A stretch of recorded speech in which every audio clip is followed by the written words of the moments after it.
Et cette année, en fait, avec le soutien de l'UNESCO, on a aussi le soutien du Haut-Commissariat des Nations Unies. On a rencontré la Fondation pour la mémoire de l'esclavage, donc qui semble être enclin à faire en sorte que notre histoire soit reconnue et soit sauvegardée également. Et ensuite, il y a tout un programme qui va être mené, qui va être piloté par le Haut Commissariat aux droits de l'homme. Donc, comme ils nous soutiennent déjà depuis l'année dernière, et on est en train de, justement, pour la prison Juliette Dodu, en train d'inscrire, enfin c'est une démarche en cours d'élaboration avec l'UNESCO et le conseil scientifique de l'UNESCO, dont la présidente, Madame Vijaya Tinlock, et qui nous, enfin, on a son soutien également. Et donc tout ce travail-là est en cours de constitution, donc c'est inscrit au site mémoire associé au projet La route de l'esclave, pardon. Et donc il y a justement avec l'UNESCO qui s'est proposé de nous accompagner sur le projet de l'année prochaine, parce qu'on a dressé un projet jusqu'à 2024, parce qu'entre-temps on a créé une fédération mémorielle avec un ensemble d'associations justement qui luttent pour préserver la mémoire. On a aussi avec nous des artistes qui travaillent aussi sur l'esclavage, etc., le marronnage.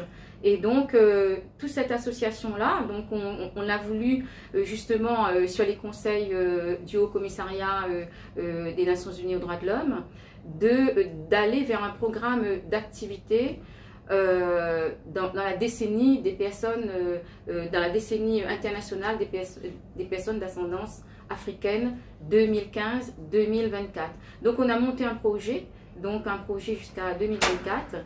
Et en 2021, donc, l'UNESCO nous a proposé de mettre en place tout un colloque sur l'histoire des systèmes carcéraux. Donc, ils vont nous accompagner et ça va être fort probablement piloté par le Haut Commissariat des Nations Unies aux droits de l'homme.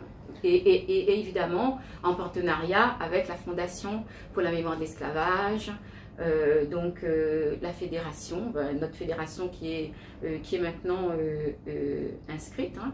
Donc c'est la Fédération réunionnaise des héritages et mémoires Afrique-Asie, Madagascar-Europe. Alors justement, vous parlez en introduction du soutien que vous avez des institutions, des organismes.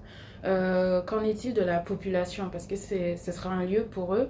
Est-ce que vous savez comment la population accueille ce projet, ou est-ce qu'ils sont sensibles à cette question de sauvegarder la prison comme lieu de mémoire? Oui, en fait, on a quand même réalisé un certain nombre de conférences sur l'île, aux quatre coins de l'île, j'ai envie de dire, où il y a eu quand même des personnes qui sont déplacées, donc qui ont compris l'enjeu, qui ont été sensibilisées par l'histoire. On a quand même un certain nombre de pétitions qui ont été signées par diverses personnes, de la Réunion, des Réunionnais, et d'autres, et d'ailleurs, pas qu'à la Réunion. Et c'est vrai qu'il y a une sensibilisation. Après, évidemment, on va trouver des gens qui ont le sentiment qu'une prison, c'est une prison des droits communs. Donc, ils s'arrêtent sur l'aspect de la prison du XXe siècle. Ils n'ont pas tout cet aspect historique où les esclaves qui étaient enfermés à l'époque luttèrent pour leur liberté. Et très souvent, ils étaient là pour construire l'infrastructure de l'île. Donc, ils étaient là pour casser le macadam. Ils étaient là pour construire les routes. Ils étaient là. Donc, c'était une main-d'œuvre servile à bon marché dont on profitait à fusion. Et donc, c'est ça aussi que les personnes, souvent, n'ont pas cette vision de l'histoire où, effectivement, il y a quand même... et ces personnes qui ne sont pas là-dedans, ce sont des personnes, effectivement, quand on leur explique. C'est pour ça que souvent, nous sommes présents, ça fait au moins ça va faire la 3e année, nous sommes très présents sur les journées européennes du patrimoine. Et c'est vrai que la première chose, les gens, quand ils arrivent, ils ont tendance à dire, oui, mais c'est une prison. Mais lorsqu'on commence à leur expliquer l'histoire, et où ils comprennent l'enjeu, où ils comprennent qu'on a besoin de garder cette histoire pour les générations futures, pour comprendre Pourquoi comprendre? Tout simplement parce qu'on dit bien, de la même façon qu'on ne peut concevoir un individu sans passé, on ne peut concevoir un peuple sans histoire. Donc c'est pas moi qui l'ai dit, c'est Arthur Schopenhauer. C'est voilà, c'est un philosophe. Et en fait, lorsqu'on leur démontre qu'effectivement il y a une histoire, et ben les gens ils sont là assez étonnés d'ailleurs, mais très partants, et souvent on est toujours avec notre pétition, hein, notre carnet de pétition là, enfin on a fait un genre de livret, et ils sont là tout de suite, ils le signent, ils sont vraiment très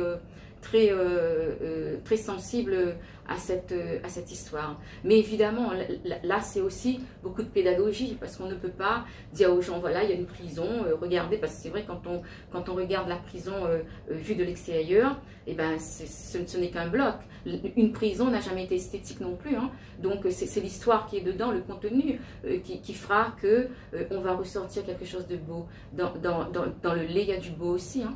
Et ensuite, la prison, il y a un mur d'enceinte qui a été construit par les esclaves de l'époque.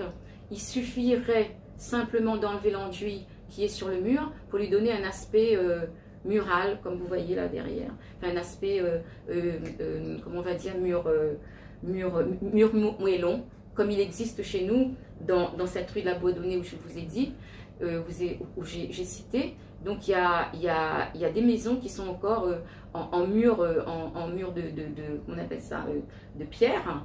Et donc et c'est vrai que lorsqu'on pensera à enlever cet enduit sur ce mur et lui redonner un coup de fraîcheur, et je peux vous assurer, il va y avoir un cachet, et que les gens vont déjà comprendre que c'est vrai que ce n'est pas seulement une prison, comme on disait.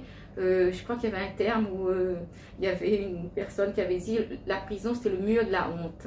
Cette insalubrité, enfin une personne qui disait, enfin une personne politique d'ailleurs, qui disait oui, c'était la prison de la honte.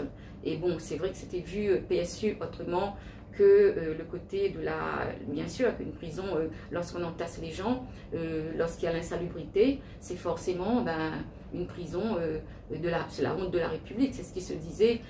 J'imagine pas seulement à La Réunion, mais dans la France entière, où on disait que c'était, quand on regarde Cayenne, etc., c'était à peu près dans le même, sous la même époque. Donc c'est pour ça que je dis, nous on a tout intérêt, d'autant plus que j'arrête pas de le dire, enfin je le dis assez régulièrement, c'est-à-dire qu'à Rouen, ils ont créé un département d'histoire sur les établissements carcéraux.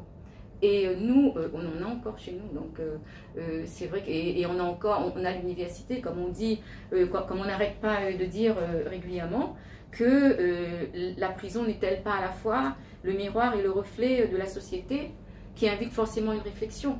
Donc, et c'est pour ça, il y a matière à enseigner cette société marginalisée qui fait partie de la société globale, et essayer de comprendre le pourquoi du comment.